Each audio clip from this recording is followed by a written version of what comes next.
So, President Professor Anna Maria, the members of the board of directors of ISSW and ICSW, Professor Patel, we are today the closing session of this much celebrated International Social Work Education and Development Conference 2021.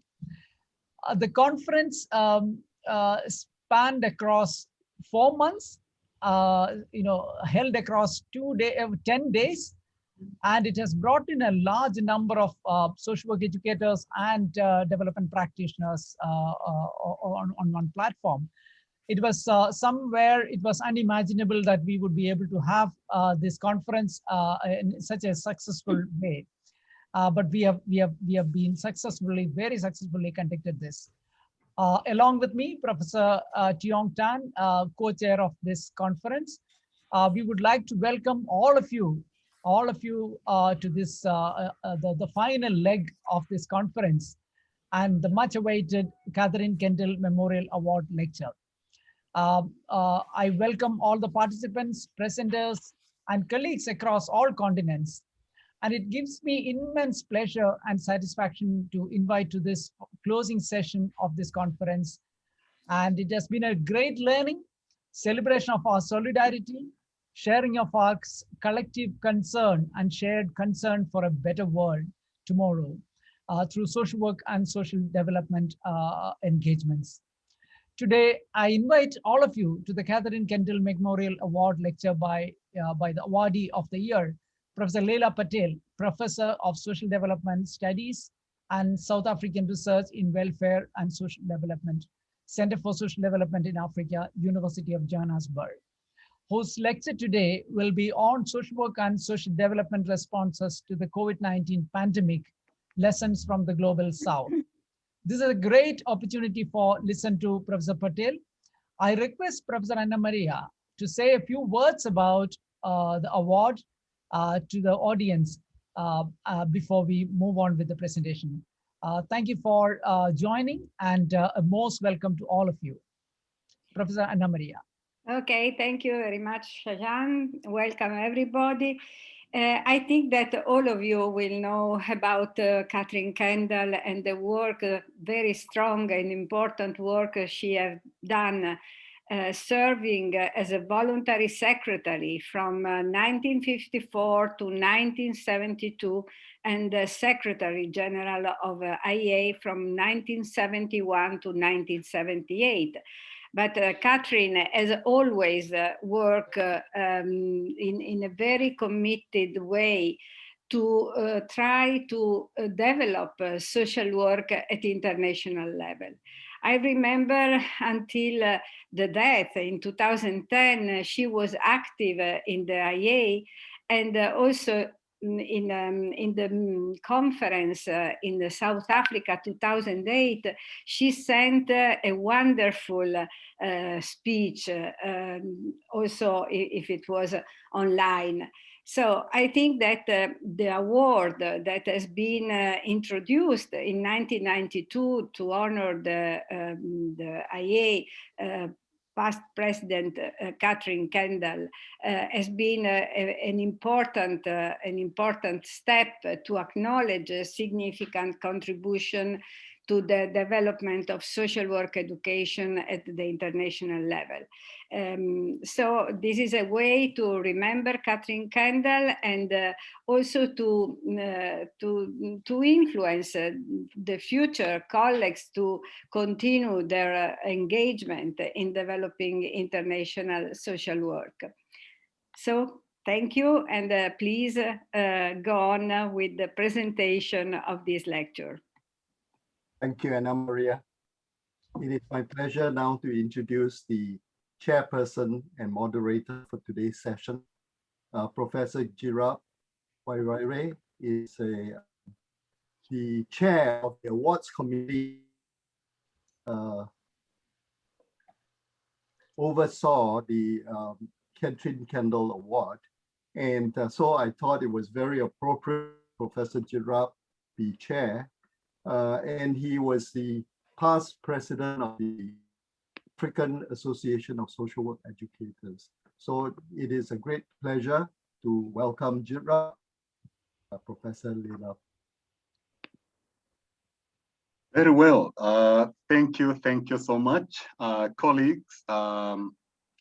Good day, good evening, good morning, wherever you are. In Nairobi, where I am, it is good evening. And I must confess that it is indeed a very exciting moment for us to congregate here and listen to this important lecture, which is the Katherine Kendall Memorial Award. We are excited to have Professor Leila Patel, who is the winner of this particular award. And allow me to briefly, there's a lot that we can say about Professor Leila Patel. So much indeed we can say, but I just want to really say something brief to introduce her so that we can all be able to know who is this winner, great winner for this particular award. Professor Leila Patel received a PhD from the University of the Witwatersrand in Johannesburg, and she's currently the South African Research Chair in Welfare and Social Development, which is funded by the South African Department of Science and Technology and the National Research Foundation. Professor Leila is the full professor of social development studies, and she was the founding director of the Center for Social Development in Africa at the University of Johannesburg. Her early work continues to inspire her research even to date. It also continues to inspire her teaching, and it has also continued to mentor and also to see the development of new generation of scholars.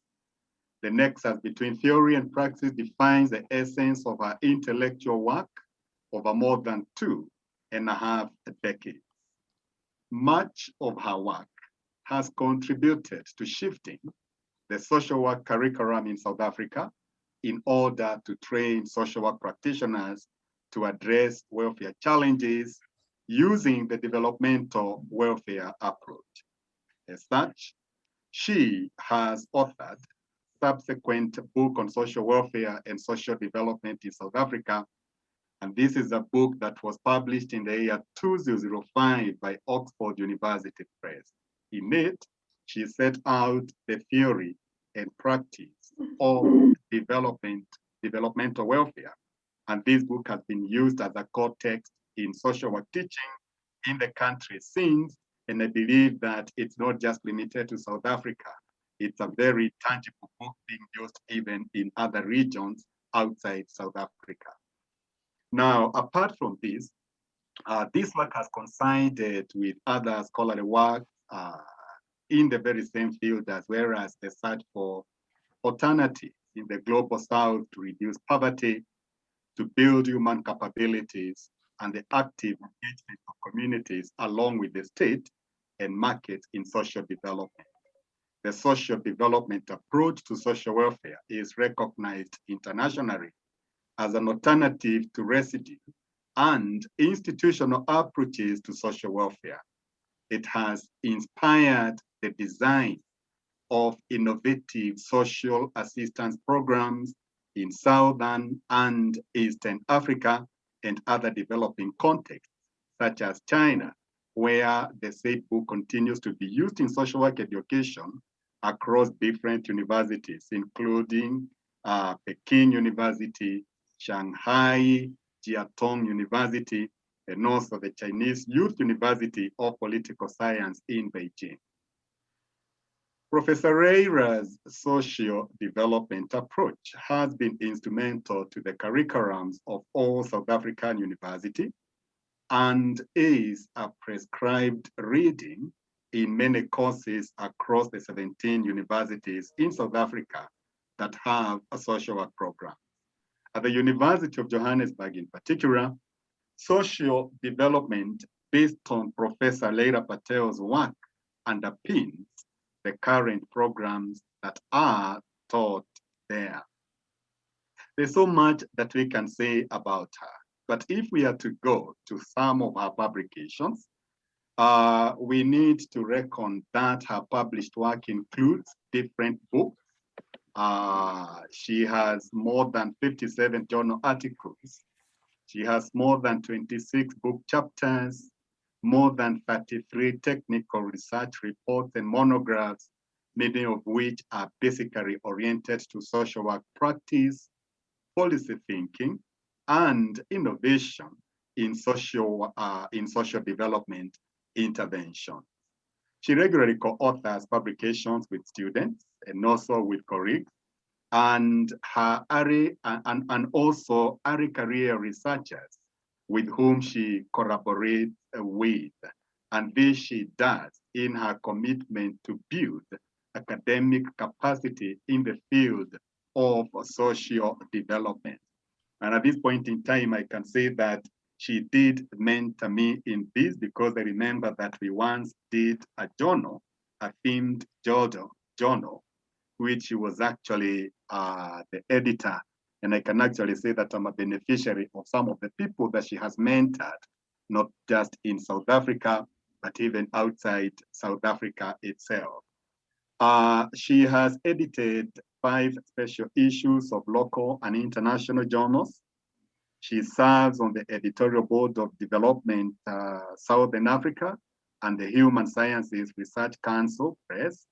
And in the past 10 years, she has supervised slightly more than 14 doctoral and 17 master's students, as well as 15 postdoctoral fellows.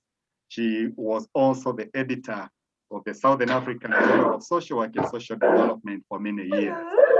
And during her time as editor, she reframed the focus of the journal to reflect post-apartheid as well as the colonial and indigenous frameworks. Now, this journal has been important to social work education, not just in South Africa alone, but also in other parts of the world. As I wind up in my introduction about our lecturer and our winner for KK Award, I think it's important for us to note that Professor Wairire remains committed to building the capacity of development practitioners and policymakers in South Africa and beyond. To this end, she has been a founding board member of the South African Social Protection Experts Network, a collaboration of researchers, practitioners, and policymakers in the sub-Saharan region.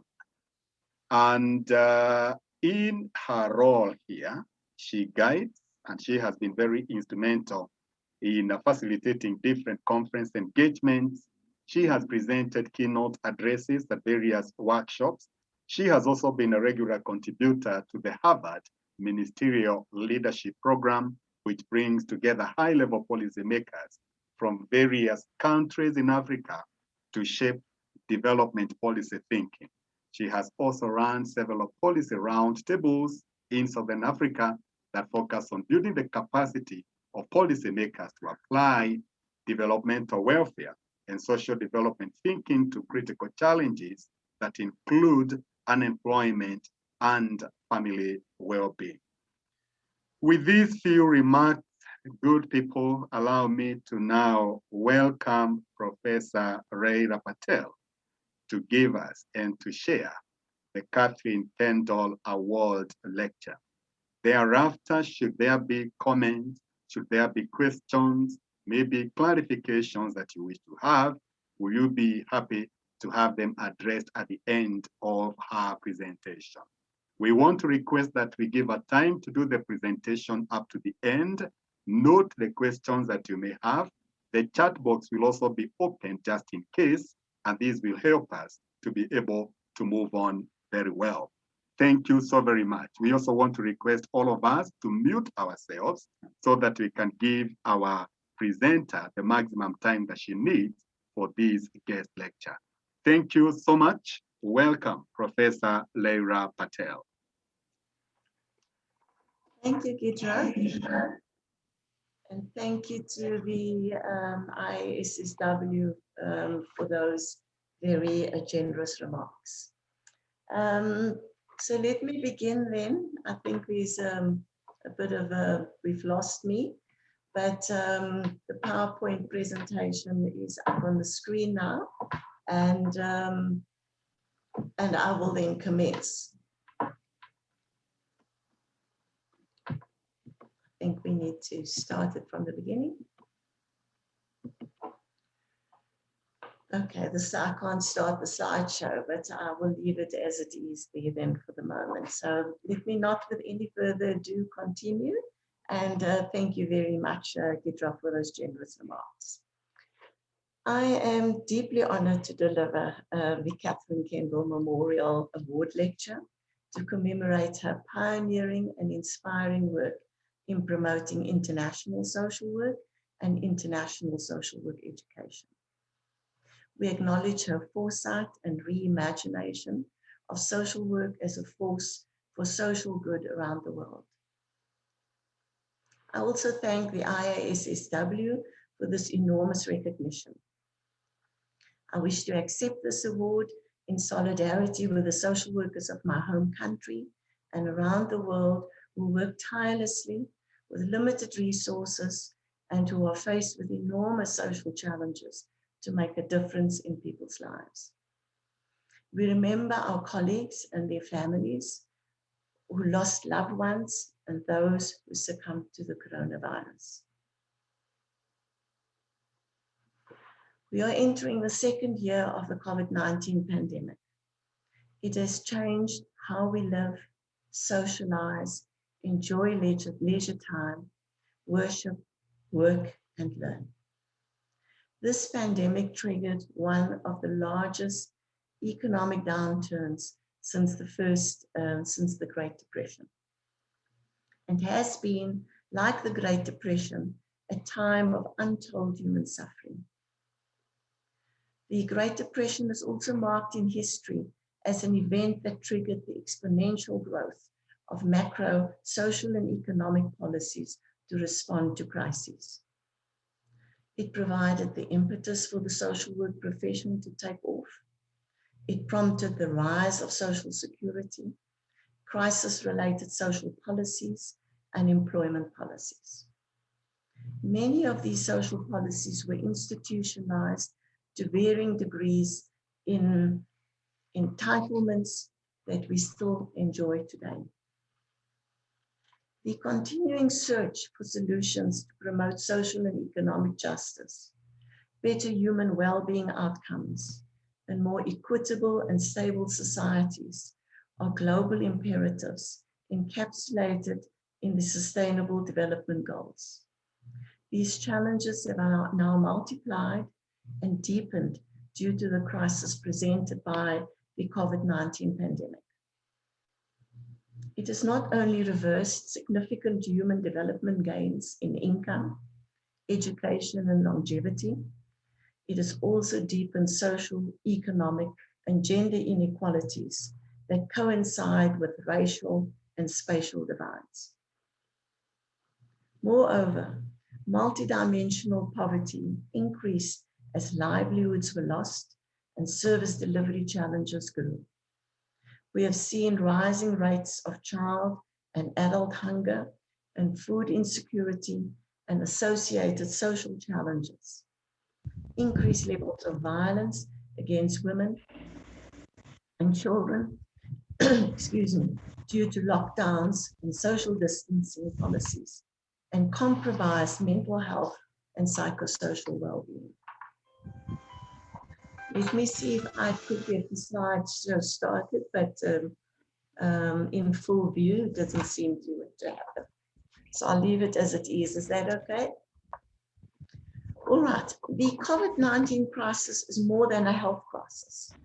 It has also revealed other fault lines, such as weak and inadequate social service delivery systems, institutionalized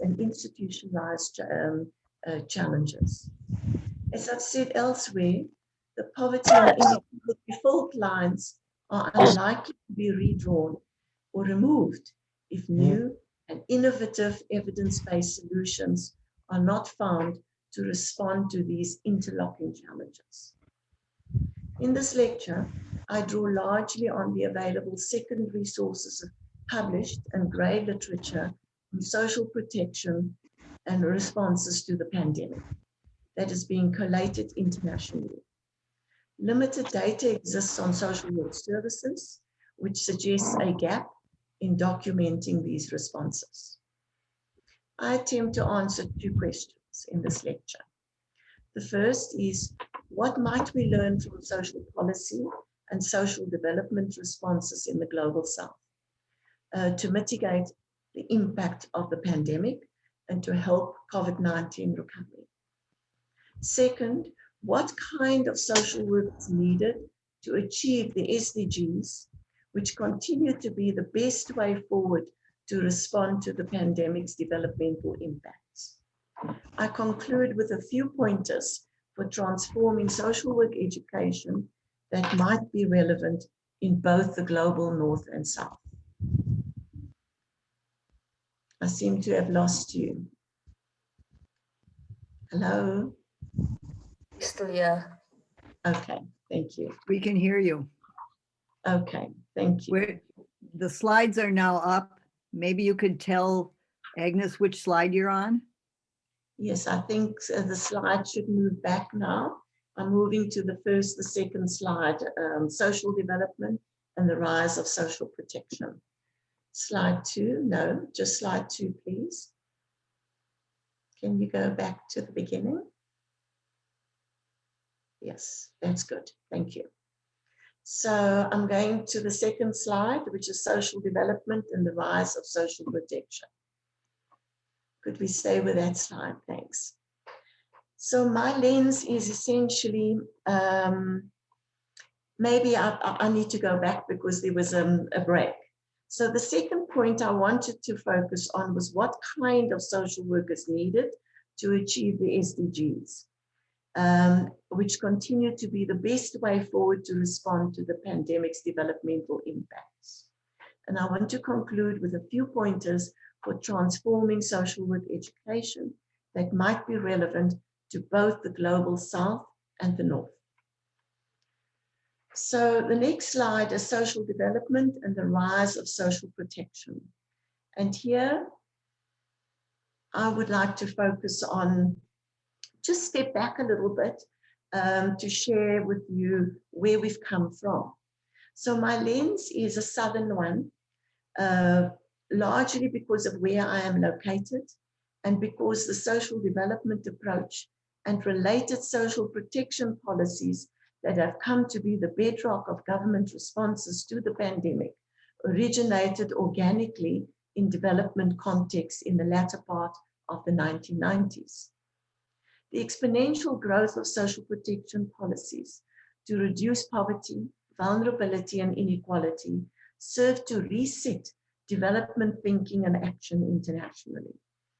It has also had a profound impact on social work and how it positions itself in relation to wider social and economic development.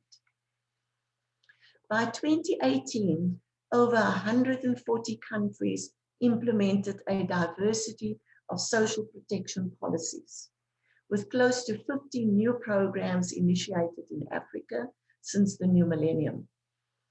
Although different strategies were deployed, cash transfers lead the way.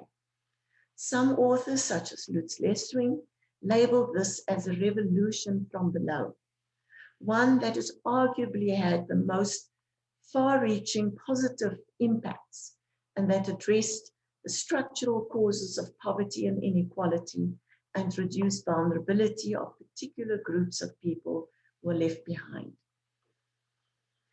This new generation of social policies went further and challenged the widely accepted view that social investment policies were not affordable in developing countries, that they lacked the institutional capacity to enact these policies, and that state resources would be better spent on economic development such as infrastructure.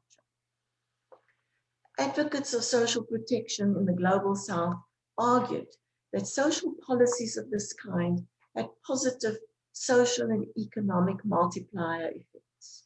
For instance, evidence from a systematic review of non-contributory social assistance in low and middle income countries over a period of 15 years and based on data of 165 studies showed improvements in monetary poverty, education, health, nutrition, savings, investment, production, work seeking, and employment. Contrary to popularly held views, no effects were found in reducing adult work effort and increased fertility. Positive effects on women's and girls' well-being, especially in education and employment, along with increases in women's decision-making power and choices, were confirmed. Other studies find improvements in mental health, psychosocial well-being, and reductions in spousal abuse in Peru, as well as in fostering community interactions. Beyond these outcomes, the growing institutionalization of social assistance and cash transfers in many more countries than before is associated with expanded entitlements to all citizens in case of need, to the redistribution of resources and social recognition of groups of people left behind. The diversity of types of programs, innovation in program design, such as receipt of the regularity and the consistency of income, the flexibility of autonomy afforded to beneficiaries and agency in the use of benefits are some of the hallmarks of the development innovations across countries, regions, and in different types of political systems, be they democracies or autocracies. Now, while this sketches a positive picture of the rise of social protection in many countries, it has not been without its critics. Some contend that social protection reinforces market capitalism and that increased financialization through cash transfers results in beneficiaries' indebtedness. They also argue that there are trade-offs in the financing of social assistance versus reduced spending on social welfare services. There's also considerable debate about the use of means testing in selecting beneficiaries as opposed to universal targeting that are thought to stigmatize the poor, as well as low benefit levels, making it difficult for people to exit out of poverty. These are not criticisms that can be taken lightly, and they will no doubt be present in future debates. I've provided this background because social protection policies such as cash transfers and other labor market-related transfers have been the bedrock of social policy responses to the pandemic. In the next section, I outline key responses. First is social protection, followed by a short review of humanitarian social relief and civil society and community level responses, and lastly to social work responses. So let me begin then with social protection responses, and we could move to the next slide now.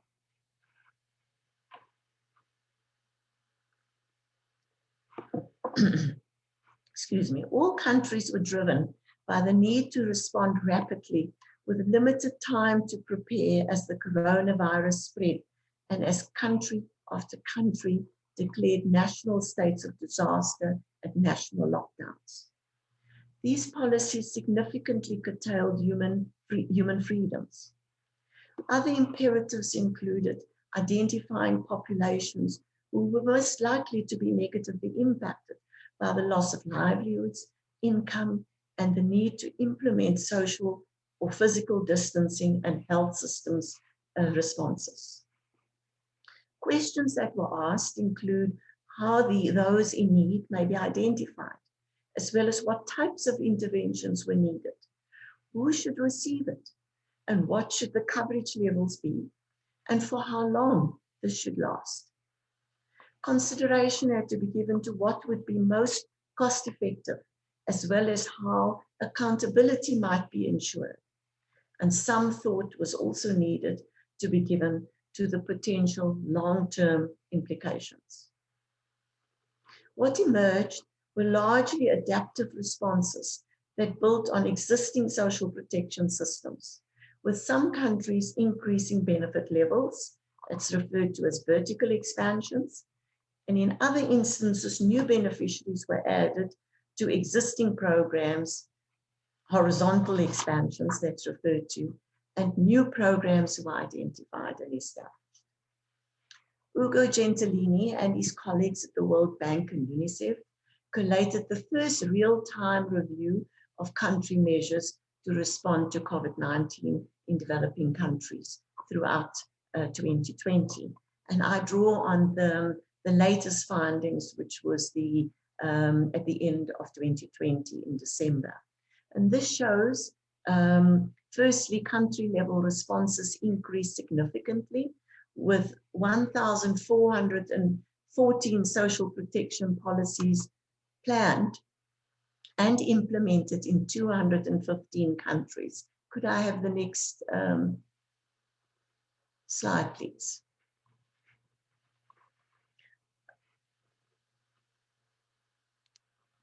Yes, regional differences could be observed, with greater focus on social assistance in sub-Saharan Africa, South Asia, and Latin America and the Caribbean, while Europe and Central Asia and North America used more insurance schemes or measures. These variations in responses are more marked when we compare low-income countries that have limited social insurance schemes to middle and upper middle income countries that still use social assistance, but do have some more diversification in their social protection strategies. That is a mix of social assistance and insurance and labor market policies. Some of the social insurance strategies are outlined on the next slide. And if we could move to the next slide, please. And this shows social assistance, which is cash transfers. The next slide, please. And social assistance strategies included cash transfers, unconditional and conditional cash transfers, food vouchers, school feeding schemes, and so on.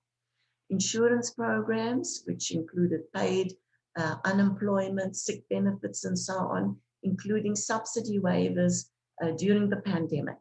And that was quite significant too. And then also different types of labor market programs we included, such as wage subsidies, activation programs, entrepreneurial support systems, shorter work times, and also public works programs. There was significant expansion and administrative adaptations. Some were once-off payments, with about 65 countries paying benefits between 3 and 6 months duration. By the end of December, 1.28 billion people, or 16% of the world's population, were reached through existing and new programs. If vertical expansions are taken into account, this extends coverage or reach to 1.55 billion people. Gentili and he also estimates that the average transfers were roughly a third of the GDP per capita of this, and this varied considerably between low and middle and upper middle income countries, between 26% and 86%. Many countries mobilized their own resources, restructured their budgets, relied on increased borrowing, combinations of funding strategies were used, while 19% of countries relied on external funding. There are a few important inferences that we may draw from this overview, and I encourage those who are interested to visit the World Bank site for this information. The first one is this. Countries with pre-existing social protection systems and institutional capacity or capability were able to scale up more rapidly and to implement programs fairly effectively. Second, those that had registration systems and databases were able to do so faster. For example, India was able to reach 30 million beneficiaries in a month in the early stages of the pandemic due to effective digital registration and inter-system data sharing, which was built up over 10 years before the pandemic hit. Access to identity documents and mobile phones and bank accounts all facilitated the outreach and impact in India and illustrates powerful innovation that is continuing to evolve in countries in the global south.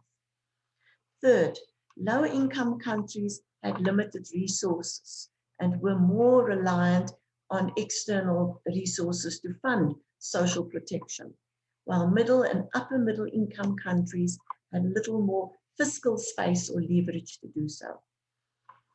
For instance, South Africa, an upper middle income country with high levels of inequality, was able to fund its relief program through its own resources and brought an additional 5.3 million people into the social protection net, targeted informal workers and the unemployed who did not have access to unemployment insurance and social assistance.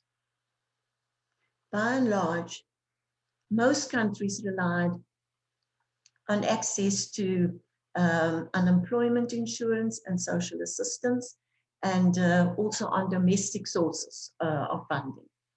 Whether this will translate into longer-term social commitments and new social contracts between citizens and the state remains to be seen. Fourth, gaps in provision continue to exist for informal workers, migrants and refugees in many countries, while responses to COVID-19 also reached out to the missing middle, who also needed support. While country-level studies are emerging of the impact of social protection responses during the pandemic, the research is not yet available. Lastly, the need for greater gender sensitivity has been called for in program design, adaptation and reach, including expanding programs that combine cash transfers and care and social work services. I will return to this shortly. Can we move to the next slide now? And I'd like to move to the second focus area that I identified, humanitarian assistance and community level social solidarity. The next slide, please. Besides public social protection provision, the contribution of humanitarian assistance and community level social solidarity and care services that emerged in response to this pandemic should not be underestimated. There is far less information documenting the nature and extent of humanitarian assistance in 2020. And could I have the next slide, please? Data from South Africa shows that the focus of private philanthropic initiatives was on food relief, the provision of shelter for homeless persons, and the procurement of protective clothing. An example is Gift of the Givers, a humanitarian organization that has well-established networks and ability to source non-state funding with the necessary infrastructure to distribute food relief on a national scale.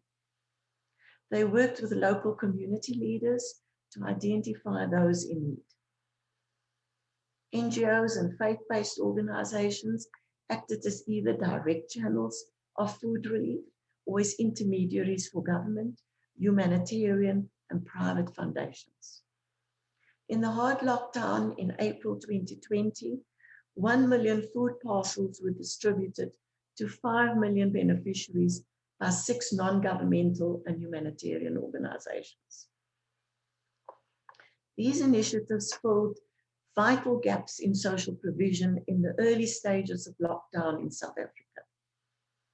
The Coronavirus Rapid Response Survey, the CRAM, which is a study that I'm involved with 30 other social scientists and economists in South Africa, tracked the economic and wealthy impacts of the pandemic over 4 waves in 2020, and found that during the hard lockdown in May last year, 18% of South Africans relied on food and shelter from external sources. This declined to 12% by year end. This included support from non-state partners. However, support from family, neighbors, and community members remained high and was the main channel of support for vulnerable persons. What was significant was that informal support at household and community level proved to be very well targeted, reaching 69% of households that ran out of money to buy food. The government also created an independent vehicle to drive a rapid response, the Social Solidarity Fund, which proved to be efficient in distributing government and private development assistance.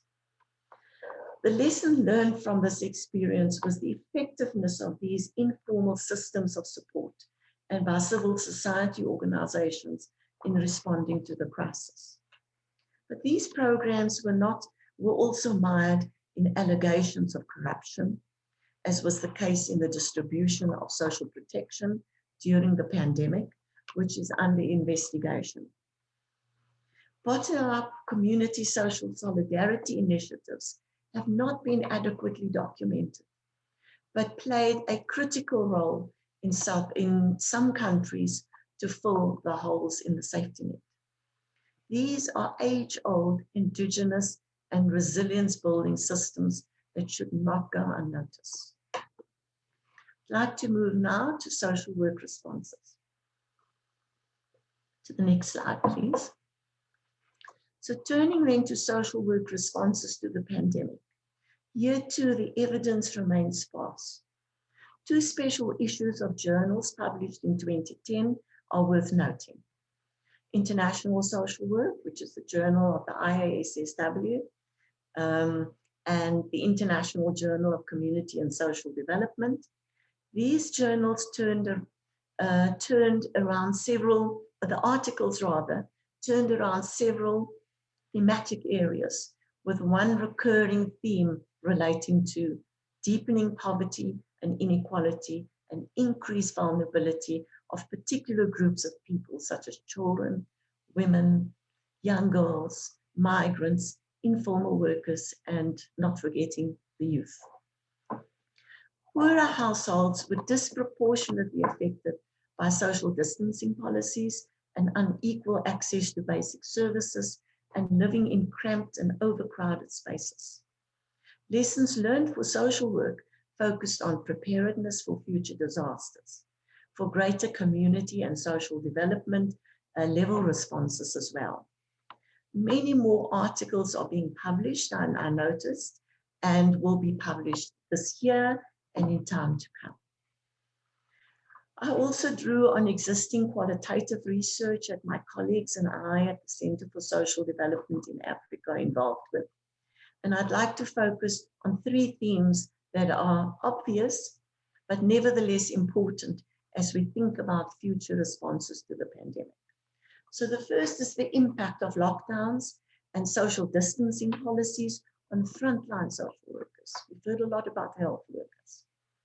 The overriding feeling was one of fear, of infecting others, or being infected, and the stress of working under COVID-19 regulations.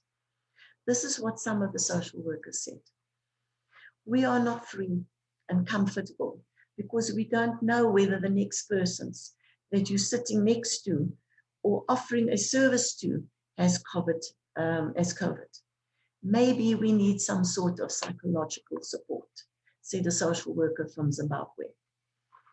My colleague Rong, Professor Rong Xiang from Yunnan University, worked with the China Association of Social Work higher education, to provide supervision to social workers and health professionals in rural areas in Wuhan province to help communities cope with the crisis.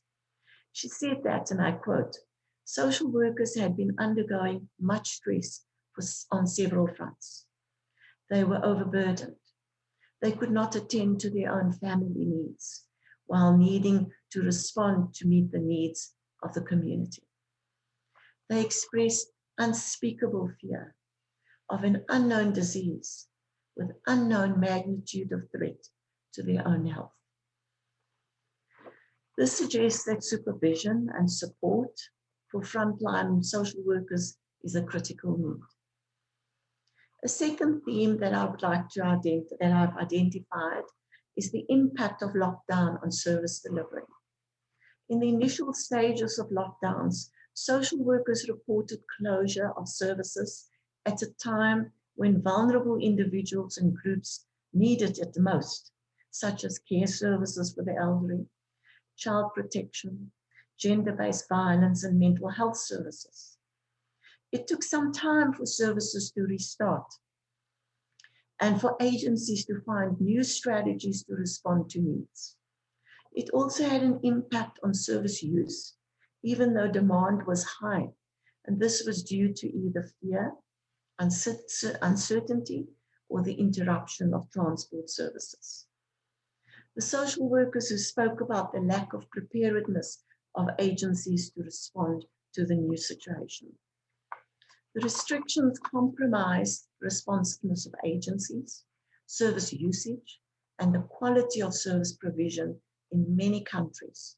Service provision has not returned to pre-COVID levels, and staff are still working at agencies on a rotational basis. Some reported having limited access to professional supervision, and for many, the challenge of transitioning to online service delivery and to online teaching, like myself, was huge due to a lack of technology and data costs and a lack of space to work from home, but also for those with childcare responsibilities. And the third theme is that COVID-19 had some positive spin-offs. It spurred innovation in service delivery. This is what some of the social workers had to say from Zimbabwe and Uganda. It helped us find innovative and new ways of working. It helped us to think outside the box, to find new ways of doing things, like going virtual, chats on WhatsApp, and share information through telehelp. The scaling up of evidence-based interventions to reach client populations during the pandemic through social media messaging, community radio, and empowering social workers with tips for parents proved to be particularly successful. These initiatives were scaled up with support from UNICEF, the World Health Organization, and other national and international partners. And the tips for parents were, those tips were translated into many different languages and distributed across many countries in the world.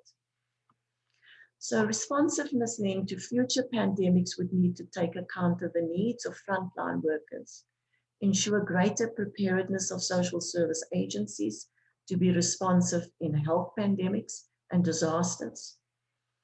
The COVID pandemic also paved the way to deliver services in fundamentally different ways, which could aid the scale up of service provision and reach through technology and digital platforms. The costs and benefits, however, of these technologies need to be carefully weighed in terms of the appropriateness, the responsiveness, and equity. I turn now to my last question that I would like to answer or address. And this is, what kind of social work is needed in this era that we're now living in? I take the view that the social development approach to social work and social welfare, adopted by the ISSW in 2014, provides a sound conceptual framework that can be adapted and applied in different country contexts, considering their unique circumstances, levels of economic and welfare systems development, and cultural and indigenous practices. The approach also resonates with the SDGs and with its focus on addressing structural barriers that undermine human development. Further, social development's focus on reducing poverty, inequality, and vulnerability, leaving no one behind, is a universal goal that could guide all societies in their social welfare policies and programs, and the delivery of social work and care services. The approach seeks to bridge the macro-micro divide through macro-social policies that address people's basic and material needs and ensure a minimum standard of living for all citizens, especially the most disadvantaged on the one hand, combined with the provision of basic social and community level services for families and households. To illustrate this, educational inequalities have deepened because of the pandemic. This is overlaid with other challenges of lack of access to education, but also poor quality education. This could result then in this cohort of children being further disadvantaged. We know that other factors are pertinent to school performance, such as the health of the child, access to food, social care at home, and parental involvement in children's education. How then might social workers work with other social service systems and professionals and paraprofessionals at school and community level to improve education outcomes? Similarly, this question may be applied to other social goals captured in the SDGs. The underlying assumption is that these policies and social interventions need to work together in a synergistic fashion to achieve optimal social outcomes.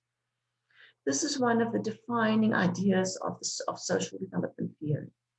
It is in keeping with the notion that poverty and inequality are multidimensional, and better well-being outcomes can be advanced when social development programs and developmental social work interventions address these needs holistically. There is now growing evidence that combination interventions of this kind, and that include psychosocial interventions, can advance human development outcomes. The COVID-19 pandemic has hastened the introduction of technology in the welfare field. How to optimize this resource, because it is a valuable resource, to respond to the growing demand for services, improve access, equity, and social outcomes remains a significant challenge.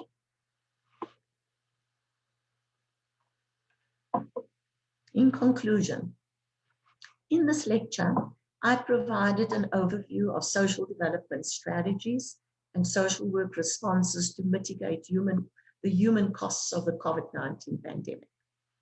3 responses were reviewed: social protection policies, humanitarian relief, and mutual aid and social solidarity, including civil society responses and the impact of the pandemic on social workers and service delivery.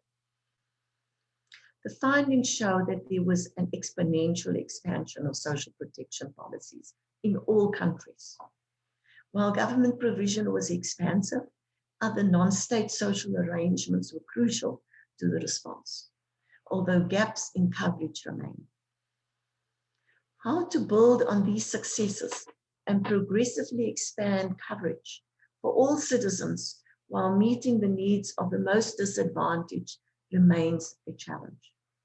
The pandemic has also accelerated the use of technology in service delivery, and there's much more to learn about what works and what does not, and which opens new lines of inquiry for social work research and in education and training.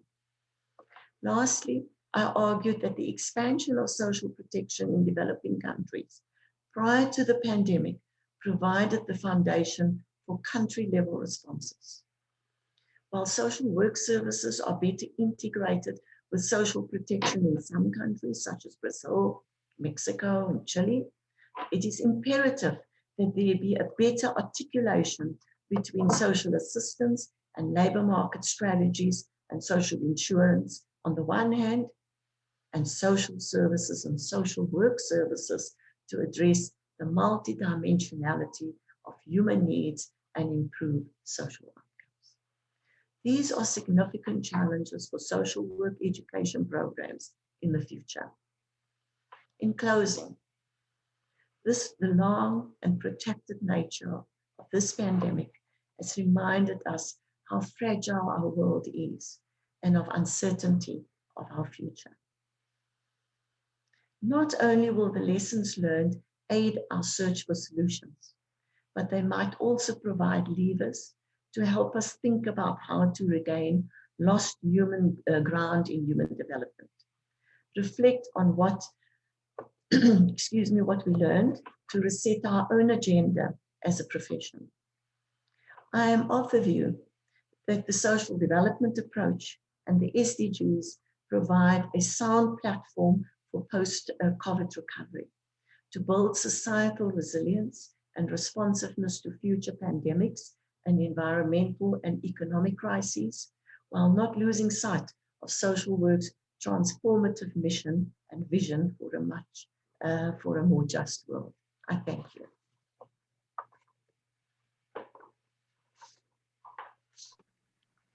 Wow, what a great presentation. Thank you so much, Professor Wairire, for taking us through that particular session. And I want to believe that each and every one of us in this particular session has been able to get a thing or two with regard to the realities that we've been experiencing in our respective countries, which are emerging as a result of COVID. I haven't had an opportunity to actually get to see some of the social work responses to COVID being expounded from a perspective of the social development paradigm. And therefore, what Professor was giving us is indeed an eye-opener. At this point in time, allow me to give this opportunity to maybe anyone who has a question, anyone who has a comment that he or she would like to add to the presentation, so that indeed we can actually be able to consolidate the presentation that has already been given by the Katherine, Kendall awardee. So the forum is yours. So kindly unmute yourself and feel free to speak, and we shall all be able to follow and get what you have to say. Thank you.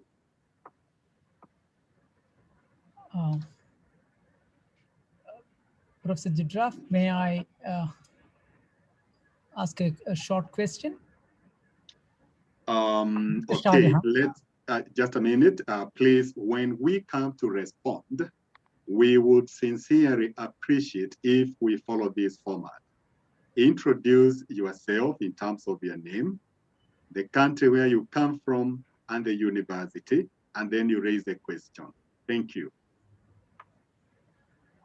Yes, this is Shah Jahan from Tata Institute of Social Sciences, Mumbai, India. And I'm on the board of ISSW as well as in ICSW. Professor Patel, very much thank you for such a very interesting exposition of the need for social protection systems to ensure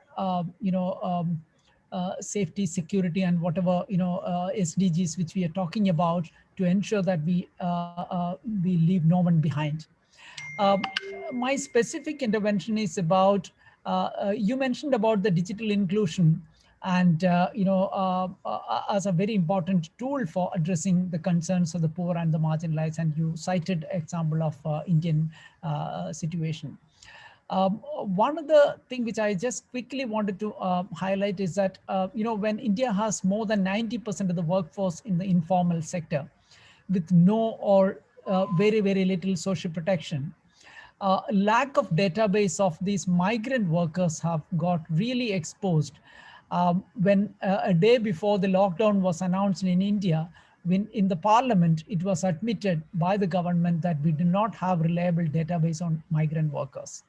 And what we have seen in the first 2 months of the lockdown, starting March 25, 2020, was an exodus of about 11.4 million migrant workers walking on foot, as many as 1,000 kilometers to go back to their villages when the lockdown was announced in 4 hours time. So what I have, in comparison to that, one of the state in India where, in Kerala state where I come from, where they have implemented migrant focused social security and labor protection, where the issues of migrants were much more better handled. Now, my question is, when we talk about social protection, and particularly in the context of COVID-19, which many of these fault lines got exposed, how do we address the lack of database and poor social protection systems, particularly in the global south? Does it make it mandatory for having a universal social protection to address such concerns to ensure that the no one is left behind? Thank you. Very well, thank you so much. Thank you so much. Maybe we can have one more question. If we can have at least 2 questions, I think that would be okay. And then we can hand over to the presenter. Is there any other question, please? Shahajan, we have noted your question. Anyone with another question, please? It can be a question. It can also be a comment on the theme of what was presented by Professor Leila Patel.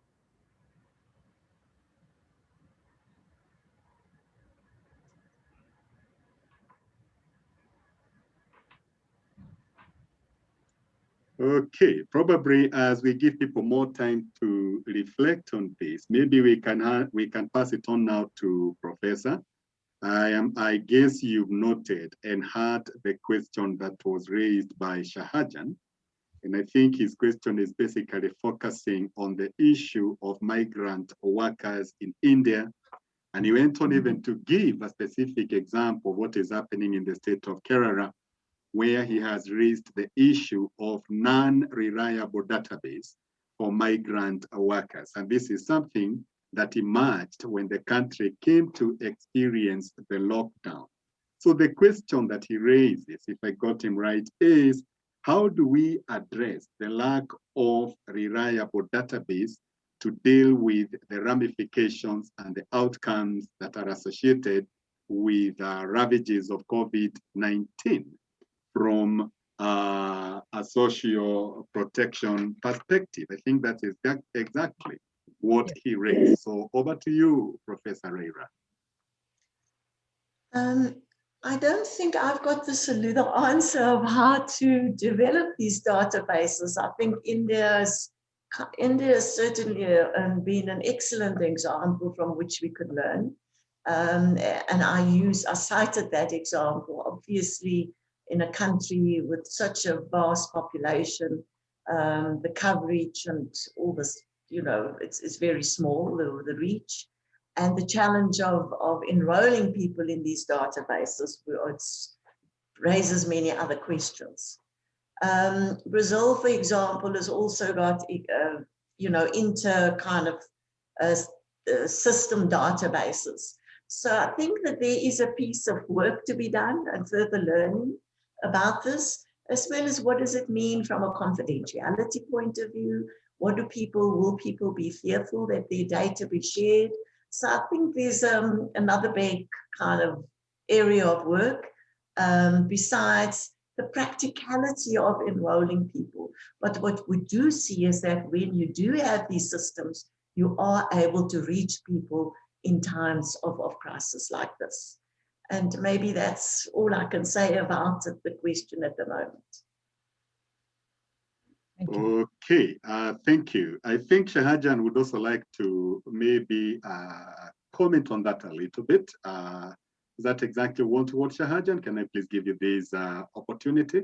In the interest of time, I'll just briefly mention that one of the things which, us International Council on Social Welfare, we try to promote is universal social protection. Because without having universal social protection, we will, and the kind of issues which we got exposed through this lockdown, and where we have actually seen where people are not enlisted for social protection, people are not covered under social protection, are the ones who are actually hit hard by this lockdown and the crisis ensuing. So maybe what we need is a very strong database and a very strong social protection system, which should be a responsibility of the state as well as market coming together and corporates and state coming together to ensure that such social protection exists in such situations. Thank you. Okay, thank you also very much. And I think even as we move on with this debate, on this discussion, perhaps we may also need to get to see, or maybe to include the legal mechanism, the legal structures in the country is concerned, because even if we try to come up with these interventions, and then these interventions lack the legal mechanism from whichever state, the chances are it may be very difficult for them to be implemented, or for whatever is implemented to be a great success. Now, any other person, please, with any other comment, I want to give maybe one or two people a time to ask questions or to give their feedback.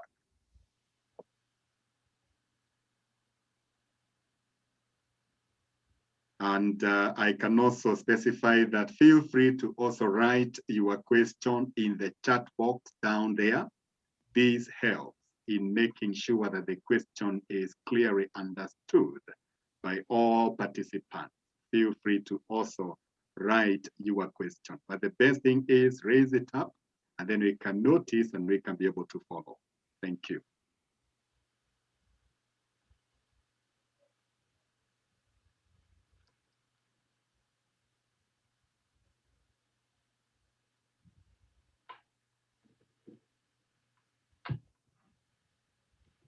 Yes, could there be anyone else, please? Hello, I'm Kudos Snell from Howard University, and I would just like to congratulate Dr. Leila Patel, our global icon from South Africa, for fantastic presentation. We've learned so much. She did not disappoint. As always, she stimulated and challenged us all. So I was very honored and privileged to be a part of the audience today. And sincere congratulations on this distinguished award, Leila. I can't think of a more deserving person during these very difficult times and the sensitivity that you addressed, the issues that we're all facing. Thank you so much. Yes, thank you so much, Kudos, Nell. We take your compliments, and I'm sure Professor Rira has taken it as well. Katherine and Nathaniel, we've noted your feedback, your comment that what you think is more important is to have employees of the state, social workers, act as agents of the state, even more, particularly during these times that we are having, that have actually been challenging as we have experienced in our respective countries. Any other question? Arira, there's a question here. What about women? I don't know whether you can answer this. There's a question which is coming from Pratibha Mishra, and she's asking, what about women protection during and after COVID by the government of each country as a global agenda? She would like to probably get a comment or two.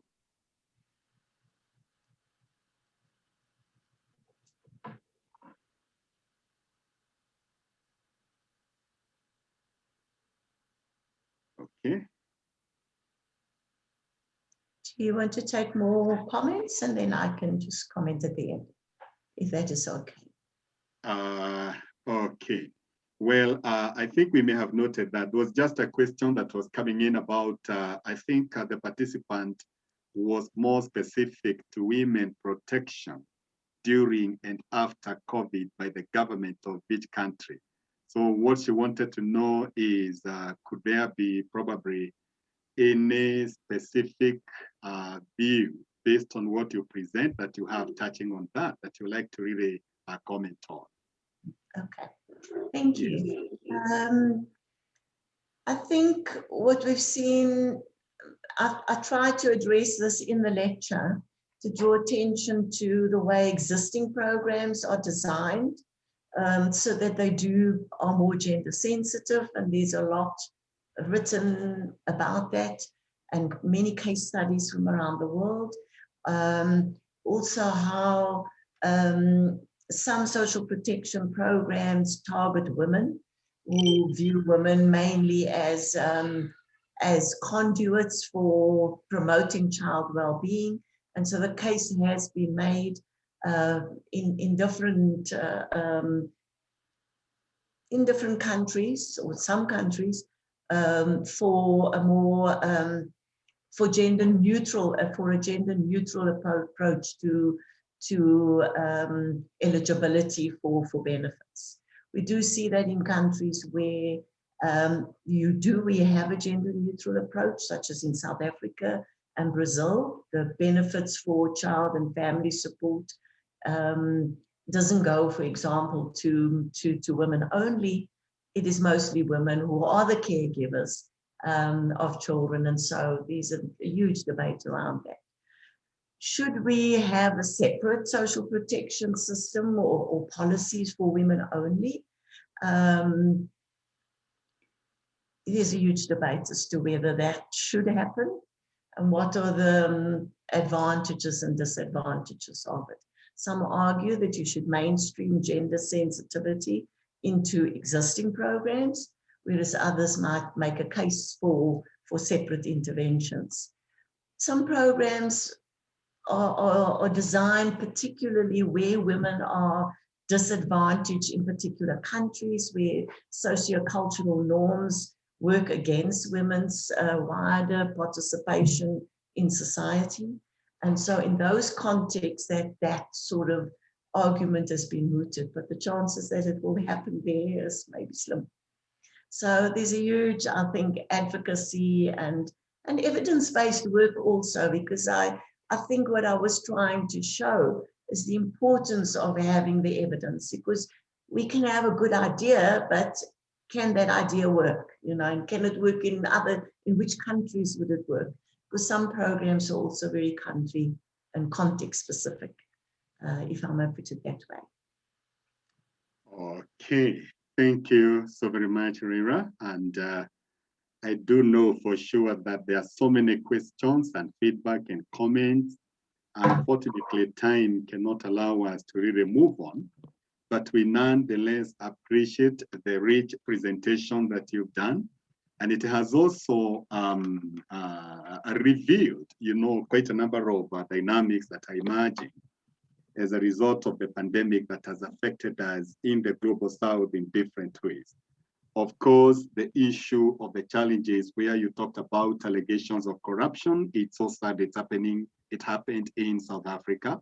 I can also say that it did happen in Kenya, where some people turned out to be COVID billionaires. And that was the tag that the media was able to give them. However, we do embrace, what we are calling the new normal, by way of adapting the new innovative and new ways of doing things in our respective regions. And the example of this is currently what we are having for this particular conference. So thank you so very much. All delegates who are here, please, we want to let you know that there will be a link. There will be a link for the interview. There will be a link for the interview that will be accessible on the IASSW homepage with the awardee of the 2018 Marilda Lamamoto. That was the awardee for the very same award in 2018. Leila Patel was the awardee for 2020. We also want to say that her presentation will be available, and I think the IA Secretariat will be in a position to make it available just in case. So good people, thank you so much. We sincerely appreciate it. It is not over.